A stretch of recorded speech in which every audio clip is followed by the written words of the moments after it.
अरे ओ करम चली, बस दिन भर बर्तनों को ही रगड़ती रहती है। चल जा यहाँ से, घर में मेहमान आने वाले हैं। जाकर घर की अच्छे से सफाई कर दे। जी माँ जी, अभी करती हूँ। सारा घर साफ करने के बाद कोमल चिड़िया थकी हारी अपने घोंसले में जाकर सो जाती है। अरे ओ बहू, कहाँ मर गई तू? चिड़िया घबराकर उठ जाती है और अपनी सासू माँ के पास जाती है।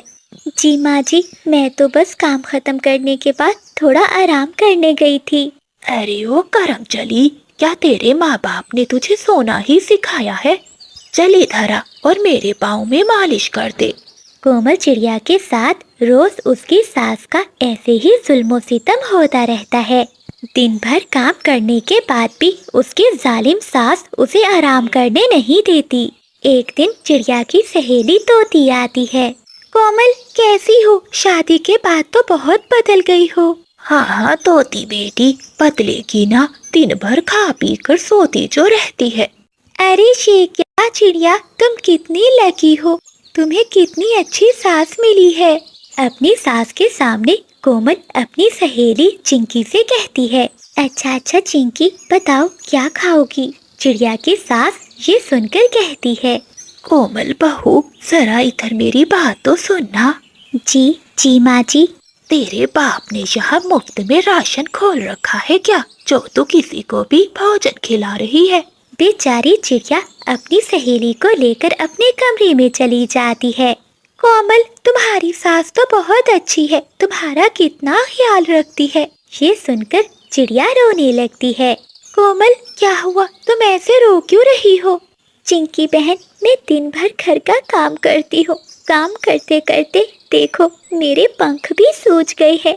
आधी रात तक मैं अपनी सास के पाँव की मालिश करती हूँ, फिर भी मेरी सास मुझ पर बहुत अत्याचार करती है। कई बार तो वो मुझे मारती भी है।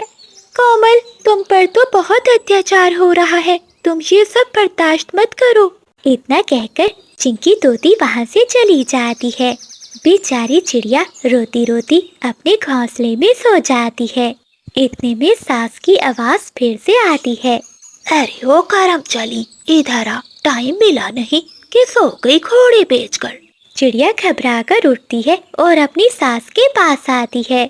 जी माँ जी। अरे ओ महारानी, रात को मेहमान आने वाले हैं, जाकर रसोई में भोजन बना। और सुन, भोजन अच्छे से बनाना, कहीं मेहमानों के सामने मेरी बेइज्जती ना करवा देना। दिन भर थकी हारी कोमल चिड़िया रसोई में जाती है और भोजन बनाने लगती है। इतने में घी चिड़िया के पंख पर आकर गिरता है। उसका पंख जल जाता है। वो जोर से चिल्लाती है और रोते रोते बाहर आती है। अब क्या हुआ करम चली? माँ जी, देखिए, मेरा पंख जल गया, बहुत दर्द हो रहा है। मैं अभी बुलबुल डॉक्टर से दवा लेकर आती हूँ। काम चोर कहीं की, अगर काम नहीं करना तो बहाने बनाने लग गई है। चल जा, जाकर काम कर रसोई में। बेचारी कोमल चिड़िया उस जले हुए पंख के साथ सारा भोजन बनाती है। रात हो जाती है। चिड़िया की सास के मेहमान कभी आ जाते हैं। चिड़िया कौवों को भोजन देती है। वो कभी भोजन खाते हैं। छी छी, ये कैसा भोजन बनाया है तुम्हारी बहू ने? ऐसा भोजन खाने से तो अच्छा था कि हम किसी 5 स्टार होटल में खाना खा लेते। चलो बादल जी, चले यहाँ से। गुस्से में वो कभी वहाँ से चले जाते हैं। आज तूने मेरी सबके सामने बेइज्जती करवा दी। ना जाने मैं तुझे क्यों ब्याह कर ले आई। रात होते ही बंटी चिड़ा भी घर आ जाता है। तभी उसकी माँ बंटी को सारी बात बताती है। बंटी गुस्से में अपनी पत्नी के पास जाता है। ये क्या कोमल, तुमने भोजन इतना बेस्वाद बनाया कि तुम्हारी वजह से माँ को आज कितनी बातें सुननी पड़ी। मैं तो तुमसे शादी करके ही पछता रहा हूँ। ऐसा कहते हुए बंटी चिड़िया को मारने लगता है। अगली सुबह हो जाती है। बहू, घर में सब्जी खत्म हो गई है, जा बाजार से सब्जी लेकर आ। बेचारी कोमल बुखार में गर्म तवे की तरह तप रही थी और पंख भी जला हुआ था। माँ जी, मुझे बहुत बुखार है और पंख में भी बहुत दर्द है। आज मैं नहीं जा सकती, आप जाकर ले आइए ना। अरे वाह वाह, देखो इसकी हिम्मत तो देखो, मुझे बाजार भेज रही है। जाकर सामान लिया, अब नाटक मत कर वरना बुलाऊं बंटी को। फिर कोमल चिड़िया जंगल के बाजार में चली जाती है। तभी उसे वहाँ चिंकी तोती मिलती है। अरे कोमल, ये क्या, ये तुम्हारा पंख कैसे जल गया? और तुम्हें तो बहुत बुखार है। तुम्हारी इतनी तबीयत खराब है और तुम फिर भी सब्जियां लेने चली आई। तो मैं क्या करूं तोती बहन, मेरी सास मुझे सांस तक नहीं लेने देती। कोमल, तुम ये सब अपनी माँ से क्यों नहीं कहती? क्या बताऊं चिंकी, मेरी माँ हर समय बीमार रहती है और मैं उन्हें अपने ऊपर होने वाले अत्याचार का कैसे बताऊं? वो ये सब सुनकर मर जाएगी। अच्छा चिंकी, मैं चलती हूँ, माँ जी मेरा इंतजार कर रही होंगी। ऐसा कहते हुए कोमल अपने घर चली जाती है। चिड़िया की बात सुनकर तोती से रहा नहीं जाता और वो उसकी माँ के घर चली जाती है। अरे तोती बेटी, कितने दिनों बाद आई हो, सब ठीक तो है ना? हाँ हाँ आंटी, सब ठीक है। आंटी, क्या कोमल आई नहीं आपसे मिलने? चिंकी, मेरी बेटी बहुत नसीब वाली है जो उसे इतना अच्छा ससुराल मिला और उसे इतना प्यार करने वाली सास मिली जो उसे बेटी की तरह रखती है। आंटी, ये सब झूठ है। आपकी बेटी पर बहुत अत्याचार हो रहा है। वो सुखी नहीं बल्कि बहुत दुखी है। ऐसा कहते हुए तोती सारी बात चिड़िया की माँ को बताती है।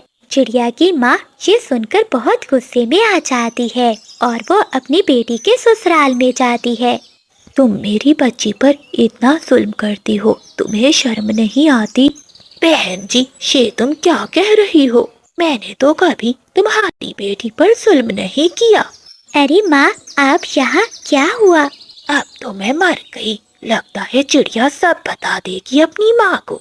बेटी, तुम इतना अत्याचार क्यों सह रही हो? तुमने हमें बताया क्यों नहीं?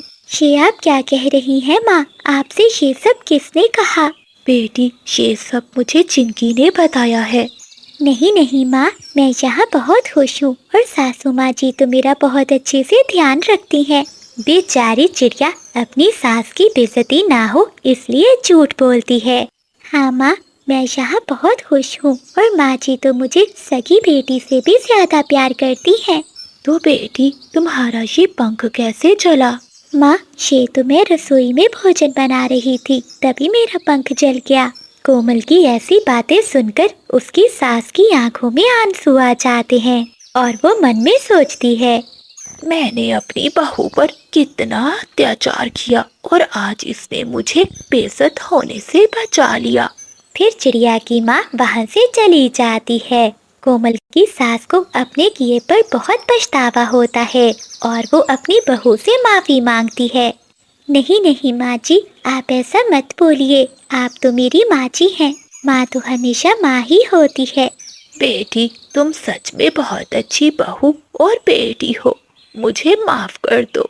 उस दिन के बाद से कोमल चिड़िया की जिंदगी बदल जाती है। उसकी सास अब उसे अपनी बेटी बनाकर रखती है और बंटी चिड़ा भी अब अपनी पत्नी से प्यार करने लगता है।